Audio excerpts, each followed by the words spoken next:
Hola a todos los seguidores de nuestro canal de YouTube. El abolicionismo de la esclavitud es una doctrina y un movimiento social que aboga por la abolición completa de la esclavitud en todas sus formas. Tiene una relación directa con los ideales del liberalismo, que ganaron impulso en los siglos XVIII y XIX, y que defendían la libertad individual y la igualdad de derechos para todos los seres humanos. La esclavitud ha existido en diversas sociedades y culturas a lo largo de la historia, pero en los siglos XVIII y XIX surgieron movimientos abolicionistas en diferentes partes del mundo, especialmente en países europeos y las colonias que habían establecido en otras regiones. Dentro del contexto histórico, algunos de los abolicionistas más destacados incluyen a personas como William Wilberforce en Gran Bretaña, quien luchó por la abolición de la trata de esclavos y la esclavitud misma, Frederick Douglass y Harriet Tubman en los Estados Unidos, quienes fueron líderes en la lucha contra la esclavitud y el movimiento por los derechos civiles, y Simón Bolívar en América Latina, quien abogó por la abolición de la esclavitud en varios países sudamericanos. Existen evidencias históricas que respaldan la idea de que las mujeres negras esclavizadas emplearon diversas estrategias de resistencia para luchar por su libertad durante el periodo colonial. Aunque estas estrategias a menudo no fueron documentadas en los registros oficiales de la época, hay pruebas que sugieren que las mujeres esclavizadas fueron activas y creativas en su búsqueda de la libertad y la justicia. En el contexto colonial, se perpetuaba una imagen estereotipada y despectiva sobre las personas esclavizadas, y se asumía que carecían de capacidad intelectual y legal para defender sus derechos. Muchas mujeres esclavizadas desafiaron estas percepciones y utilizaron diferentes estrategias para hacer frente al poder colonial y buscar su libertad. Aunque eran vistas como legalmente incompetentes, algunas mujeres esclavizadas presentaron demandas judiciales para reclamar su libertad. A través de abogados o líderes comunitarios, intentaron argumentar que se encontraban en situaciones ilegales de esclavitud, como haber sido víctimas de contrabando de esclavos o de ventas ilegales. Algunas mujeres esclavizadas buscaron generar ingresos propios y acumular recursos para eventualmente comprar su libertad o la de sus familiares. Pudieron lograr esto a través de la economía informal, como la venta de productos caseros o la realización de trabajos adicionales. Algunas mujeres esclavizadas escaparon de las plantaciones y se unieron a comunidades de cimarrones o maroons, que eran comunidades de personas esclavizadas fugitivas que vivían en áreas remotas y difíciles de alcanzar para las autoridades coloniales. Las mujeres esclavizadas a menudo se apoyaban mutuamente y se unían con otros esclavizados para resistir la opresión. Estas redes de apoyo comunitario facilitaban la organización de acciones colectivas para luchar por sus derechos y libertad. La preservación de sus tradiciones culturales y religiosas fue una forma de resistencia para mantener su identidad y fortalecerse en su lucha contra la esclavitud. La esclavitud moderna sigue siendo una realidad en algunos lugares del mundo, incluido Brasil. A pesar de los esfuerzos para combatir este flagelo, existen casos documentados de personas que son sometidas a condiciones de trabajo forzado, servidumbre por deudas y trata de personas en varias partes del país. En el caso específico de Brasil, el gobierno ha llevado a cabo acciones para abordar la esclavitud moderna y ha tomado medidas para liberar a personas que se encuentran en situaciones de explotación. La publicación de la lista con los nombres de los hacendados condenados por tenencia de esclavos, como se mencionó en 2003, por el entonces presidente Luiz Inácio Lula da Silva, es una de las iniciativas para visibilizar y enfrentar esta problemática. A partir de la década de 1870, la sociedad brasileña y el ejército comenzaron a cuestionar y apoyar cada vez menos el sistema esclavista, y esto marcó un cambio significativo en el paradigma de la época. La resistencia cotidiana de los esclavizados, junto con la presión de movimientos abolicionistas y la influencia de intelectuales y políticos comprometidos, contribuyeron a este proceso. La Ley del Vientre Libre, promulgada en 1871, fue una de las primeras medidas legislativas en Brasil que cuestionó directamente el sistema esclavista. Establecía que todo niño nacido de madre esclavizada sería considerado automáticamente libre. Aunque no suprimió la esclavitud de inmediato, sentó las bases para un cambio progresivo en la sociedad, al reconocer la libertad de los hijos de esclavizados. La ley también permitió que los esclavizados pudieran acumular dinero personal conocido como peculio. Este dinero podía ser utilizado para su compra de manumisión, es decir, la liberación del estado de esclavitud. Esta disposición ofreció una vía para que los esclavizados pudieran ahorrar y eventualmente ganar su libertad. El movimiento abolicionista en Brasil se intensificó en la década de 1870 y contó con la participación activa de intelectuales, políticos y activistas comprometidos con la causa de la libertad y la igualdad de derechos. Entre ellos se encontraban figuras prominentes como José do Patrocínio y Joaquim Nabuco, quienes abogaron por el fin de la esclavitud y la promoción de la igualdad de todos los ciudadanos. Aunque estos avances marcaron un paso importante en el camino hacia la abolición de la esclavitud en Brasil, el proceso no fue inmediato y enfrentó oposición de sectores conservadores. La Ley de los Sexagenarios, promulgada en 1885, fue otro paso en el camino hacia la abolición de la esclavitud en Brasil. Esta ley estableció que todo esclavizado con más de 65 años sería considerado libre. Aunque representó un avance hacia la libertad de los esclavizados mayores, la ley no abolió completamente la esclavitud y solo ofreció liberación a aquellos que alcanzaran cierta edad. Finalmente, en 1888, la esclavitud fue abolida en Brasil mediante la Ley Áurea, que fue firmada por la princesa Isabel. La abolición de la esclavitud mapuche en Chile por Real Decreto en 1683 marca un evento significativo en la historia del país. Esta abolición se centró específicamente en la esclavitud de los pueblos indígenas mapuche y no en la abolición general de la esclavitud en el país. Más adelante, en el contexto de la formación del Congreso Nacional en Chile, se dieron pasos para abordar la esclavitud en el país. Durante la Patria Vieja, el primer Congreso Nacional declaró la libertad de vientres el 15 de octubre de 1811. Esta medida estableció que los hijos de esclavos nacidos a partir de ese momento serían declarados libres, y también se hizo hincapié en proteger a las madres de ser vendidas en el extranjero. El bando declaró que los esclavos que permanecieran más de 6 meses en el territorio o que estuvieran de paso también quedarían libres. Esta disposición buscaba abordar el tema de la esclavitud en el contexto de la independencia y los cambios políticos que estaban ocurriendo en el país. Durante la lucha por la independencia de Chile en el contexto de la Guerra de Independencia Hispanoamericana, algunos esclavos negros formaron parte de los batallones que lucharon junto a las fuerzas patriotas del Ejército Libertador, liderado por los generales José de San Martín y Bernardo Higgins. Estos batallones de esclavos negros hicieron importantes contribuciones en la lucha por la independencia y jugaron un papel destacado en la obtención de victorias para las fuerzas patriotas. A raíz de su valiente participación y dedicación en la guerra, se les prometió la libertad total como recompensa. En 1823, José Miguel Infante, un destacado político y abogado chileno, presentó un proyecto de ley en el Congreso para la abolición total de la esclavitud en Chile.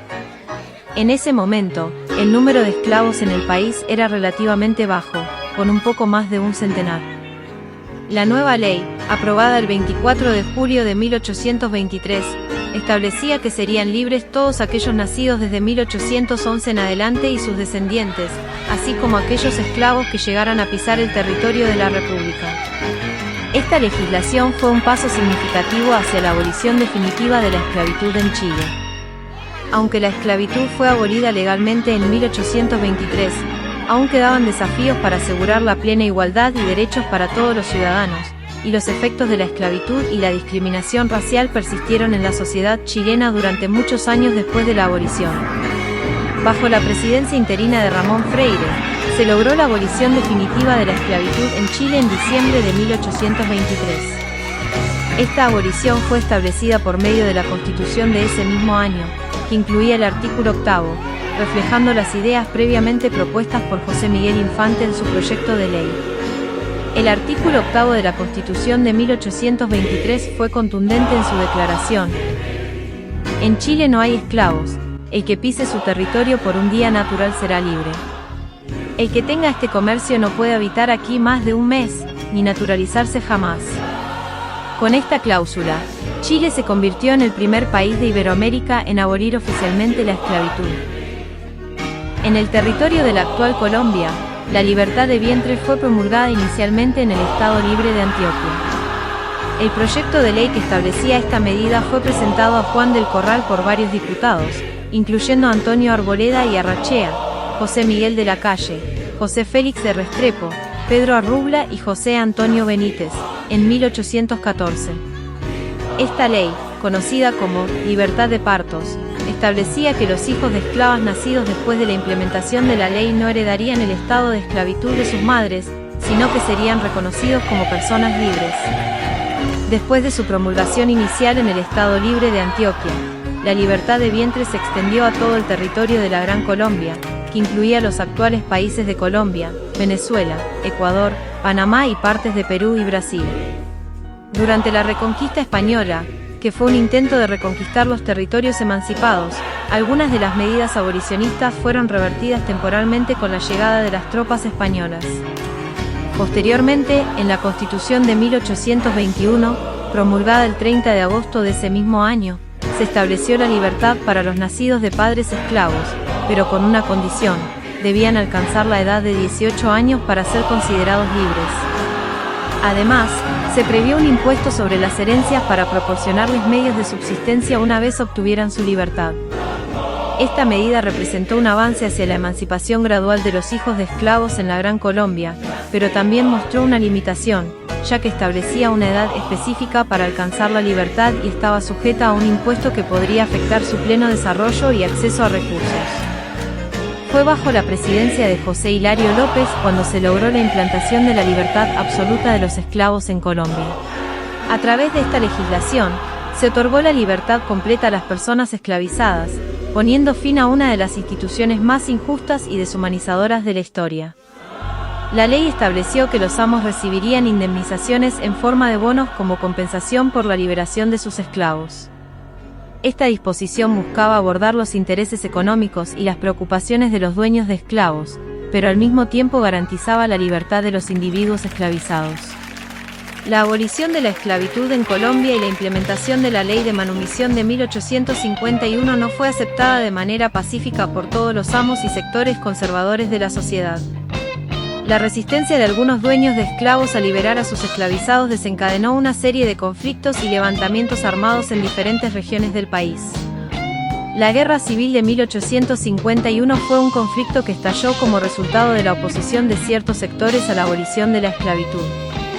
En el Cauca y Pasto, líderes conservadores como Manuel Ibáñez y Julio Arboleda encabezaron la insurrección, con el apoyo del gobierno ecuatoriano de tendencia conservadora.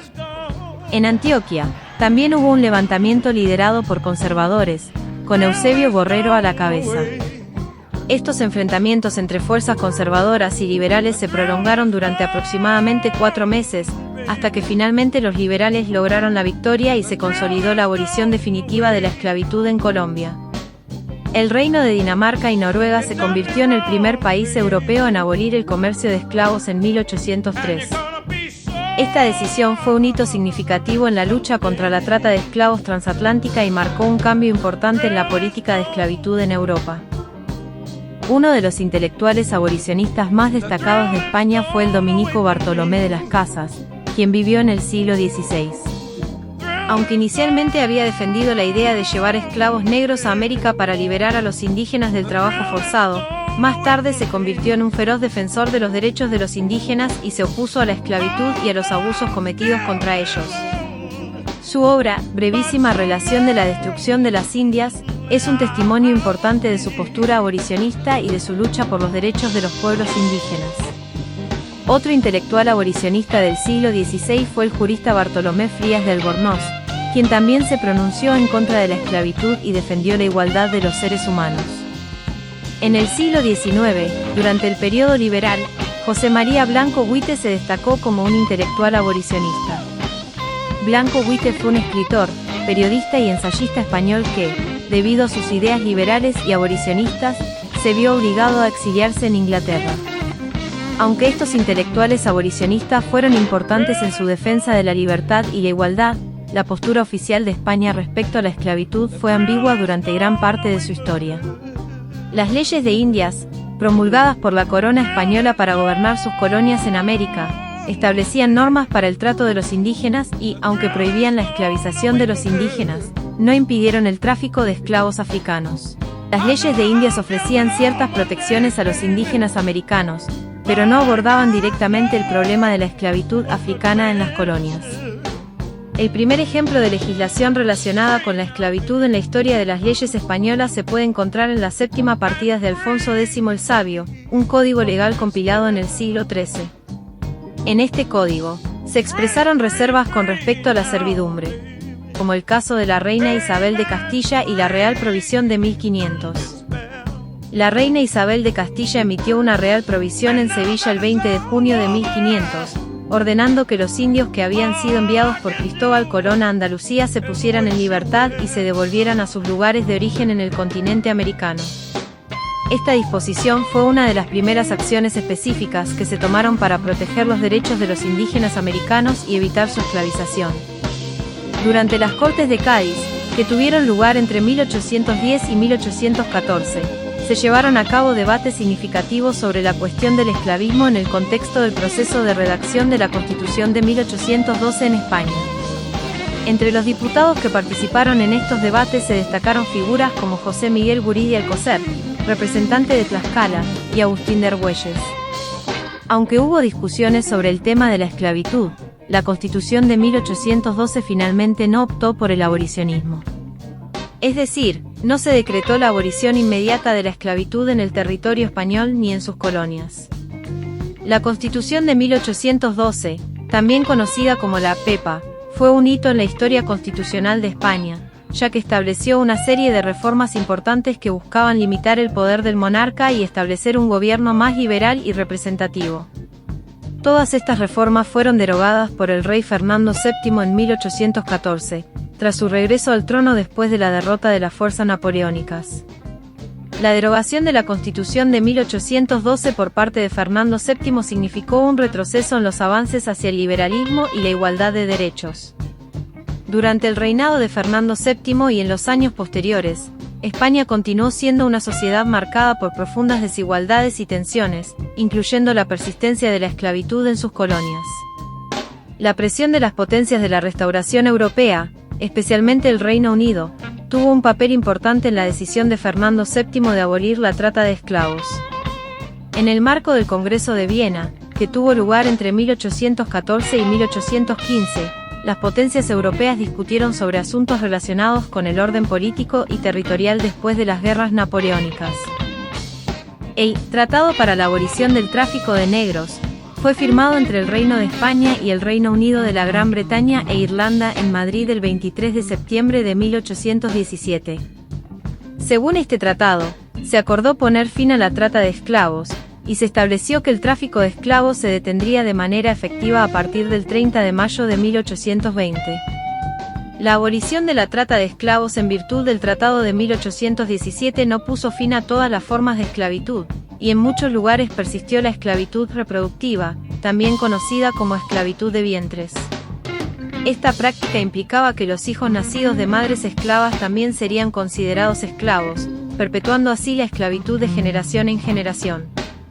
A pesar de la abolición de la trata de esclavos, algunos negreros continuaron con el tráfico ilegal de personas esclavizadas, lo que se conoció como el comercio de esclavos ilegal o clandestino. Estas prácticas persistieron en algunos lugares y dificultaron el avance hacia la abolición completa de la esclavitud. En algunos casos, incluso después de la abolición de la trata de esclavos, personas poderosas y aristocráticas estuvieron involucradas en la práctica de la esclavitud, como el caso del Marqués de Comillas y el matrimonio entre María Cristina de Borbón II Sicilias y el Duque de Riánsares.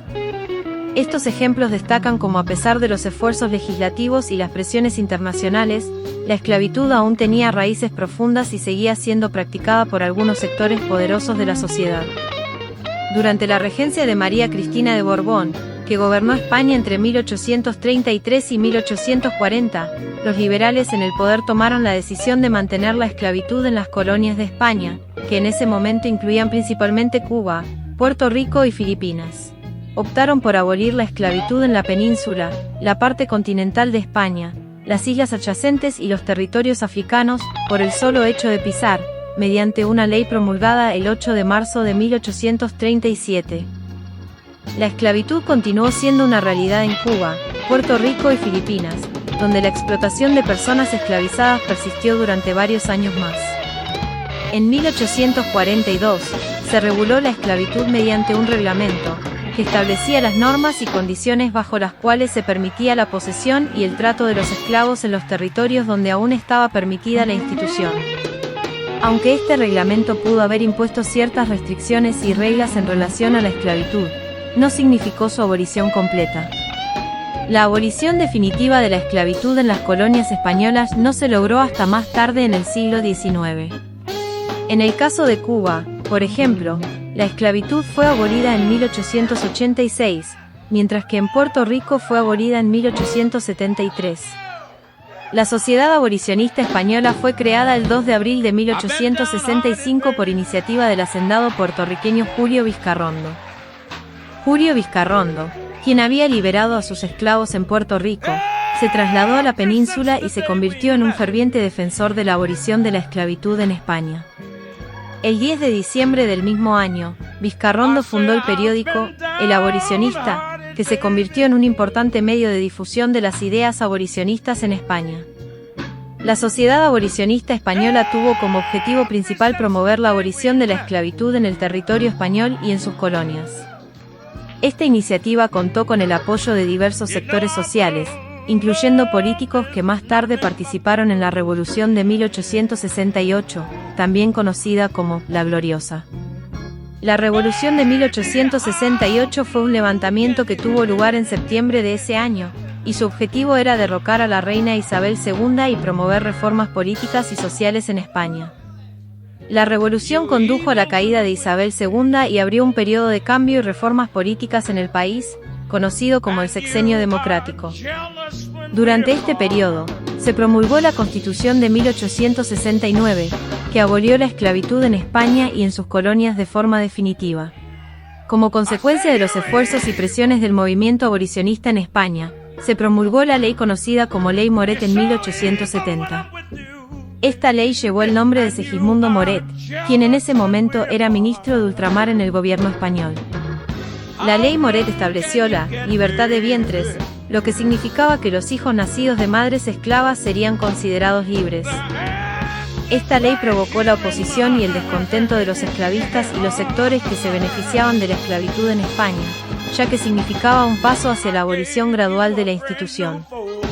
En 1872, bajo el gobierno de Manuel Ruiz Zorrilla, se elaboró un proyecto de ley para la abolición de la esclavitud en Puerto Rico, que era una de las colonias españolas donde la esclavitud todavía persistía. Aunque este proyecto de ley no llegó a ser promulgado en 1872, los esfuerzos para abolir la esclavitud en Puerto Rico continuaron en los años siguientes, y finalmente, en 1873, la esclavitud fue abolida definitivamente en Puerto Rico. El proyecto de ley de abolición de la esclavitud en Puerto Rico en 1872 enfrentó una feroz oposición por parte de los sectores esclavistas y de aquellos que se beneficiaban económicamente de la esclavitud. Para coordinar la acción opositora, se crearon círculos hispano-ultramarinos en diversas ciudades, como Madrid, Santander, Cádiz y Barcelona, y se impulsó la formación de la Liga Nacional Antiabolicionista.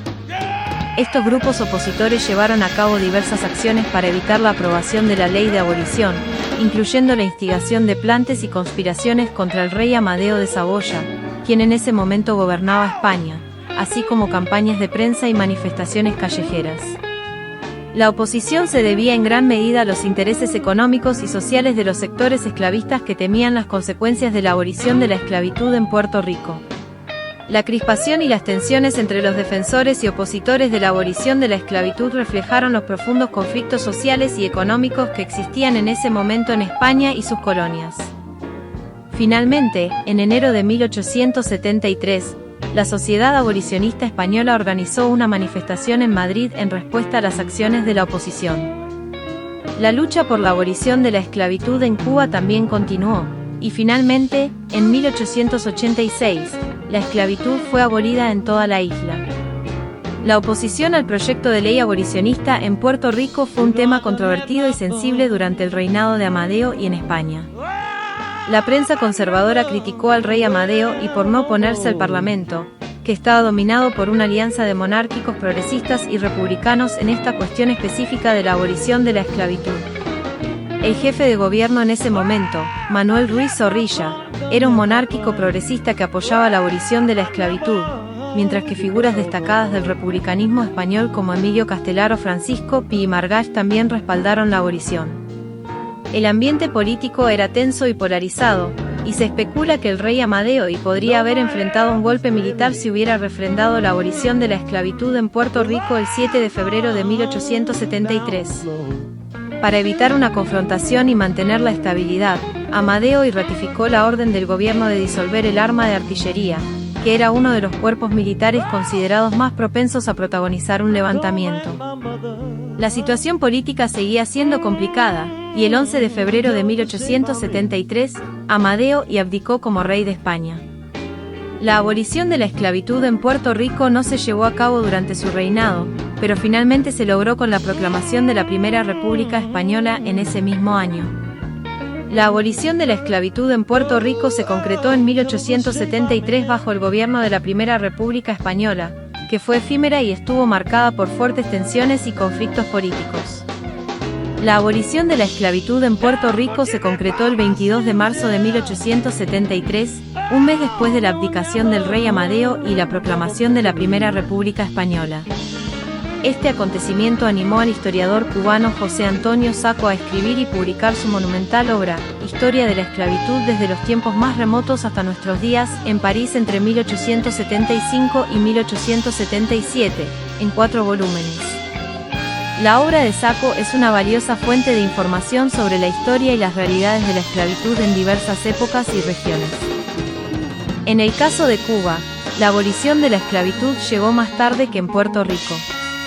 La abolición de la esclavitud en Cuba se llevó a cabo mediante la ley del 17 de febrero de 1880, ya bajo el reinado de Alfonso XII. Esta ley sustituyó la esclavitud por una institución intermedia llamada patronato, en la cual los hasta entonces esclavos pasaban a ser patrocinados. El patronato fue abolido definitivamente mediante el Real Decreto del 7 de octubre de 1886.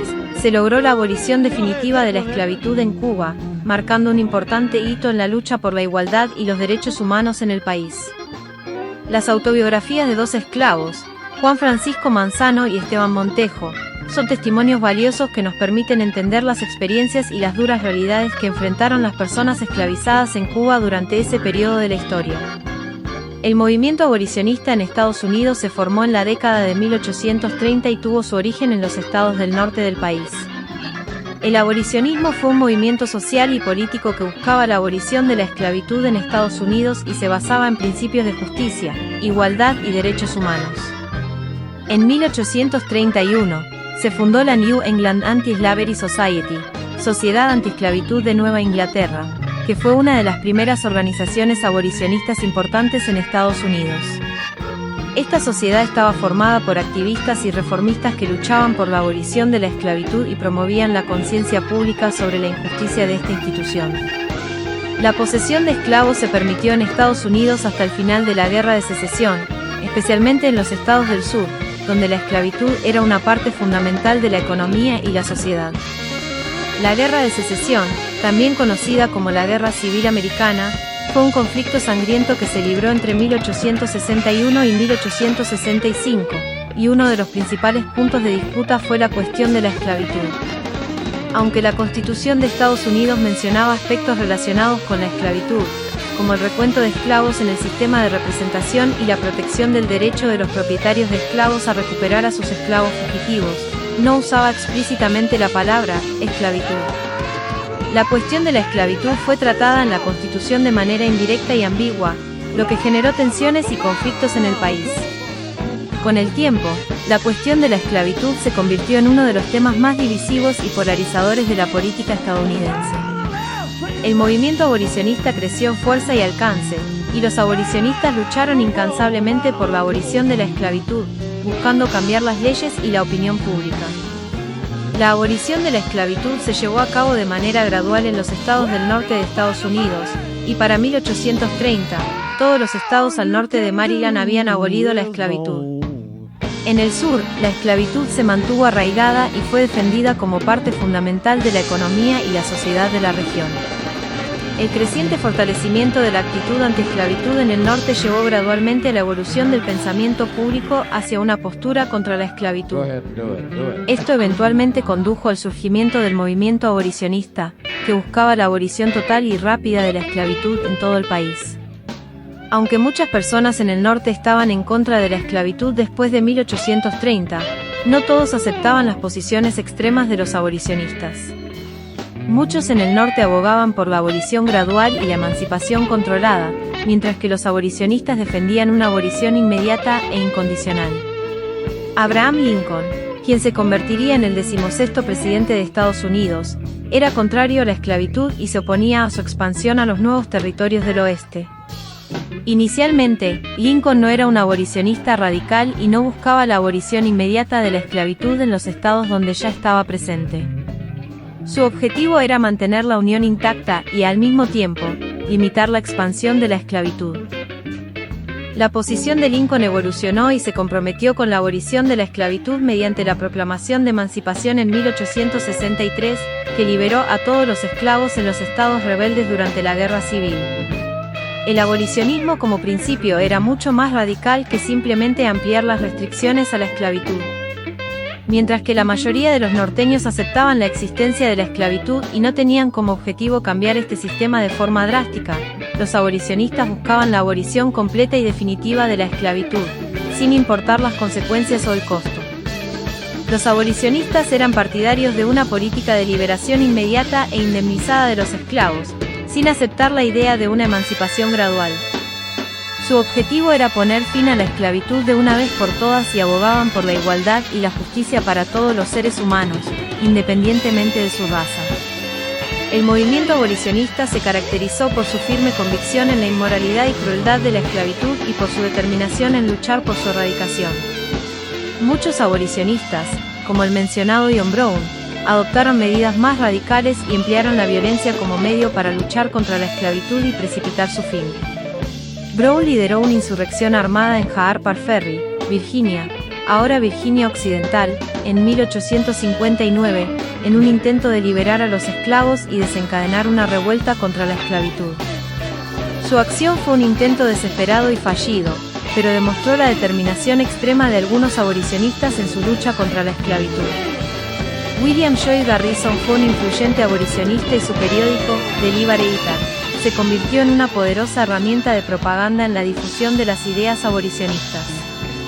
A través de sus escritos y discursos, Garrison defendía la emancipación inmediata y sin condiciones de los esclavos y desafiaba abiertamente a los defensores de la esclavitud.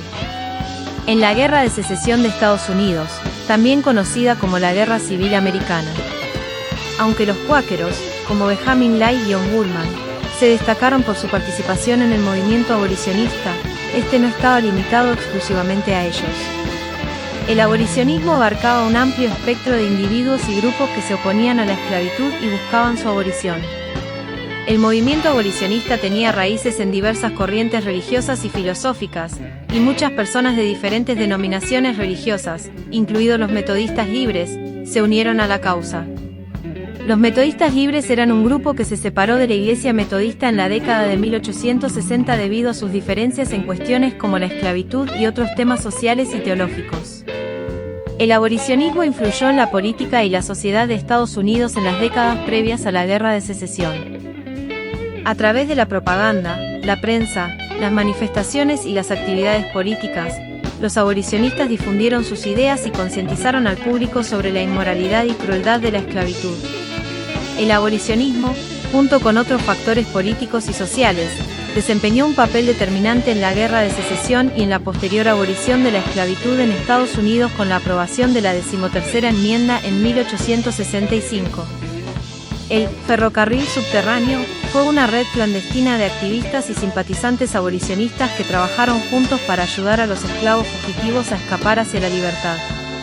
Aunque se llamaba ferrocarril, en realidad no era un sistema de transporte físico, sino una red de personas, rutas y refugios que se extendía a lo largo de varios estados del norte de Estados Unidos y Canadá.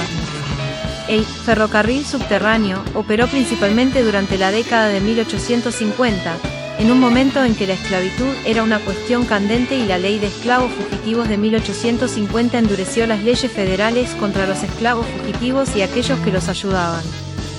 Según esta ley, cualquier persona que ayudara a un esclavo fugitivo podía ser arrestada y multada de manera severa.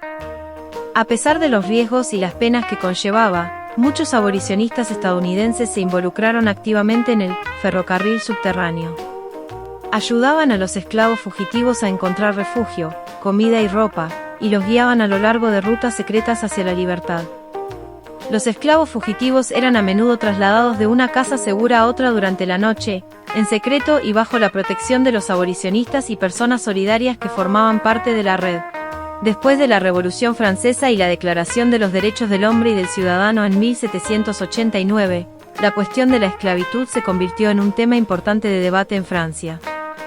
El 4 de febrero de 1794, la Convención Nacional de Francia, bajo el liderazgo de Maximilien Robespierre, abolió oficialmente la esclavitud en las colonias francesas a través del Decreto de Abolición de la Esclavitud. Esto significó la liberación de los esclavos en las colonias francesas y marcó un hito en la lucha contra la esclavitud. En 1802, Napoleón Bonaparte, quien se había convertido en primer cónsul y luego en emperador de Francia, restableció la esclavitud en las colonias francesas a través del Código Negro, Code Noir. Esta medida revocó la abolición anterior y reinstauró la esclavitud en las colonias, lo que resultó en la continuación de la opresión y explotación de los esclavos. La abolición definitiva de la esclavitud en las colonias francesas llegó el 27 de abril de 1848. Durante el gobierno de la Segunda República Francesa, bajo la presidencia de Louis-Eugène Cavaignac y el gobierno provisional liderado por Alexandre Ledru-Roger, se promulgó un decreto que abolió la esclavitud en todas las colonias francesas. Esto significó la liberación de todos los esclavos en las colonias y puso fin oficialmente a más de 2 siglos de institución esclavista en el territorio francés. México fue uno de los primeros países en abolir la esclavitud en su territorio. El decreto contra la esclavitud, las gabelas y el papel sellado fue emitido por el cura Miguel Hidalgo y Costilla el 6 de diciembre de 1810, durante la Guerra de Independencia Mexicana. Hidalgo, quien era el líder del movimiento insurgente en México, emitió este decreto desde el Palacio de la Real Audiencia en la Plaza de Armas de Guadalajara, cuando ostentaba el cargo de Generalísimo de América del Ejército Insurgente. Que todos los dueños de esclavos deberán darles la libertad, dentro del término de 10 días, so pena de muerte, la que se le aplicará por transgresión de este artículo, que cese para lo sucesivo la contribución de tributos respecto de las castas que lo pagaban y toda exacción que a los indios se les exija. Miguel Hidalgo, Generalísimo de América. El decreto contra la esclavitud, las gabelas y el papel sellado emitido por Miguel Hidalgo en 1810 marcó el inicio de una tradición antiesclavista en México que ha sido continuada y reforzada a lo largo del tiempo. La abolición de la esclavitud en México se consolidó definitivamente en 1829, cuando se promulgó una ley que prohibió la esclavitud en todo el territorio mexicano. La Constitución de 1917, que rige actualmente a México, establece en su primer artículo la prohibición de la esclavitud en términos categóricos. Este artículo garantiza que cualquier persona que llegue a pisar territorio mexicano siendo esclava recupera automáticamente su libertad, lo que es protegido por el Estado. México abolió la esclavitud antes que muchos otros países de América Latina. La abolición incluyó el territorio de Texas, que en 1836 se independizó de México y recuperó la esclavitud. La lucha contra la esclavitud en México continuó, y la Constitución de 1917 estableció de manera inequívoca la prohibición de esta práctica. Túpac Amaru II, líder de la gran rebelión indígena que tuvo lugar en el Virreinato del Perú en 1780, proclamó la abolición de la esclavitud mediante el Bando de Libertad. Este bando fue emitido el 16 de noviembre de 1780 en Tungazuca, Cusco, y representó un hito importante en la lucha contra la esclavitud en el continente americano. El Bando de Libertad de Túpac Amaru II proclamaba la libertad para los negros que sus fuerzas indígenas encontraran en su camino y los invitaba a unirse a la causa de la revolución. Esto marcó la primera vez en la historia del continente americano que se proclamaba la abolición de la esclavitud por parte de un líder indígena. El proceso de abolición de la esclavitud liderado por Túpac Amaru II fue truncado por las fuerzas españolas durante el Virreinato del Perú. A pesar de ello, la rebelión de Túpac Amaru II dejó un legado significativo en la lucha por la libertad y la igualdad en la región. José de San Martín, uno de los líderes clave en la lucha por la independencia del país, fue el responsable de declarar libres a todos los hijos de esclavos nacidos a partir del 28 de julio de 1821. La situación de los esclavos libertos después de la independencia no fue completamente resuelta. La tutela y manutención de los hijos de esclavos, así como de los esclavos libertos hasta los 50 años, fue decretada, pero su implementación no fue igualitaria y muchos hacendados optaron por mantener a sus esclavos bajo la figura de peones libres, obligados a trabajar en las haciendas bajo condiciones precarias, como el arriendo de parcelas de tierra. Esta práctica propició el surgimiento de las llamadas chacras de esclavos.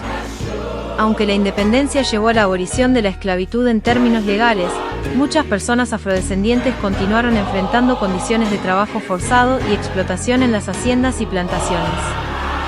A partir de la independencia de Perú en 1821, el número de esclavos negros disminuyó gradualmente, lo que reflejaba una crisis en el sistema esclavista del país.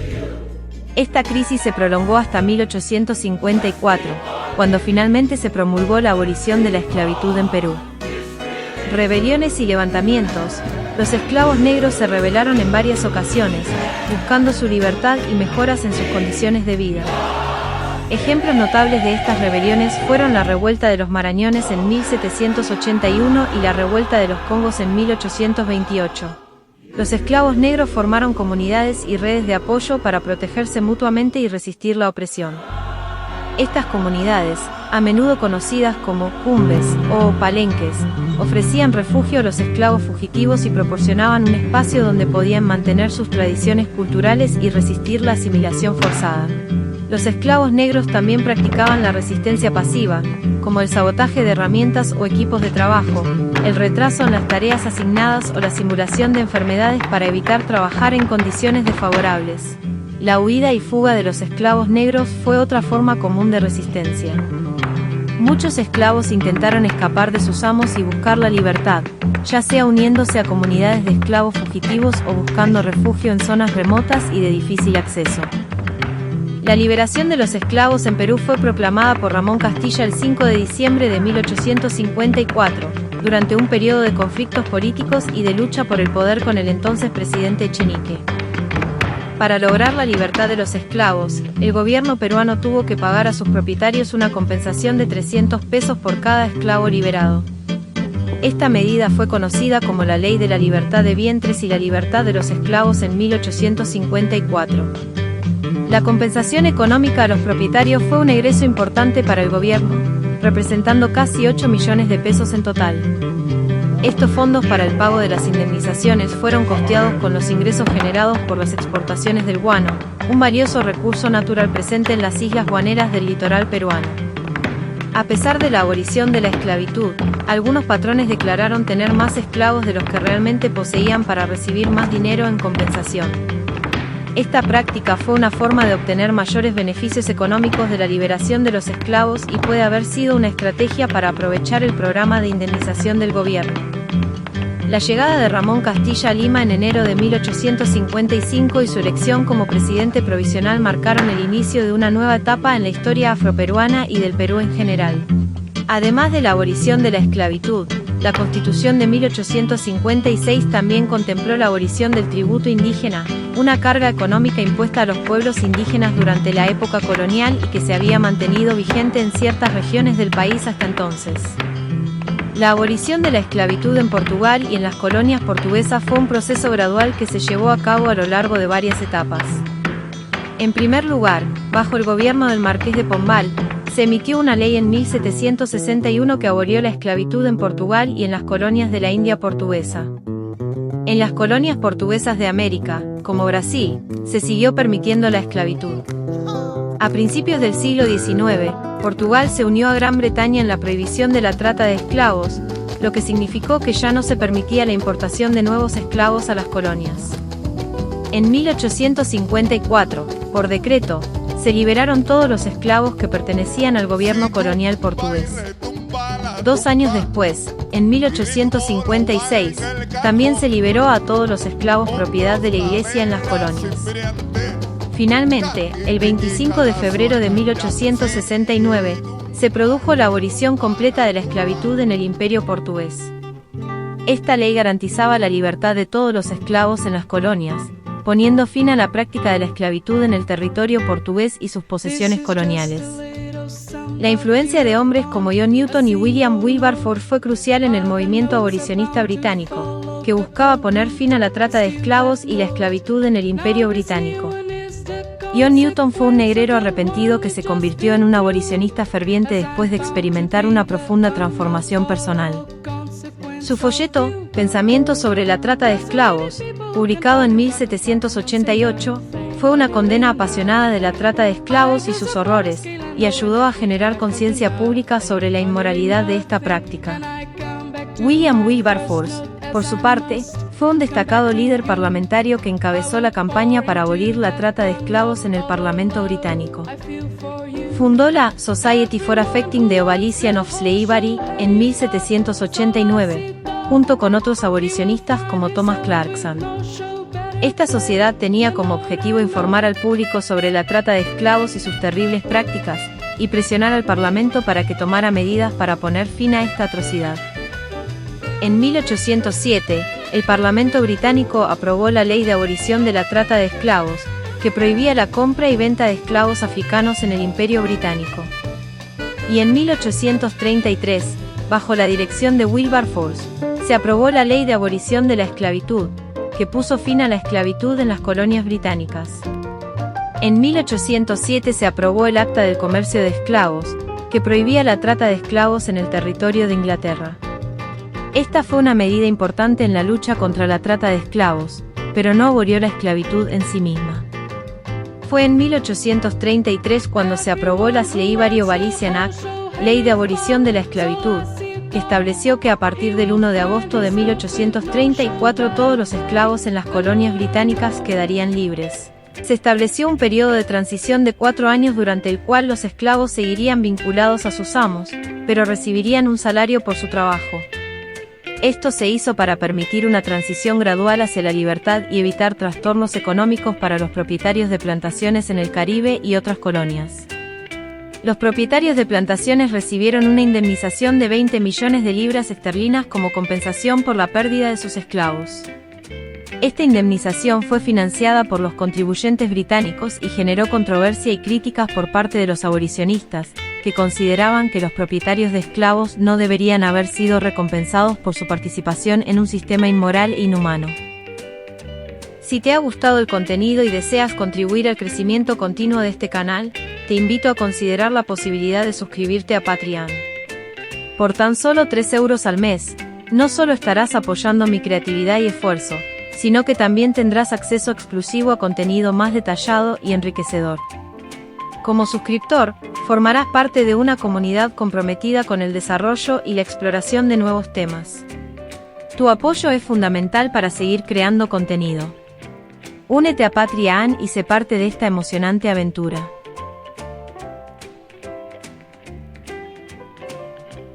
Y hasta aquí llegamos con este emocionante contenido.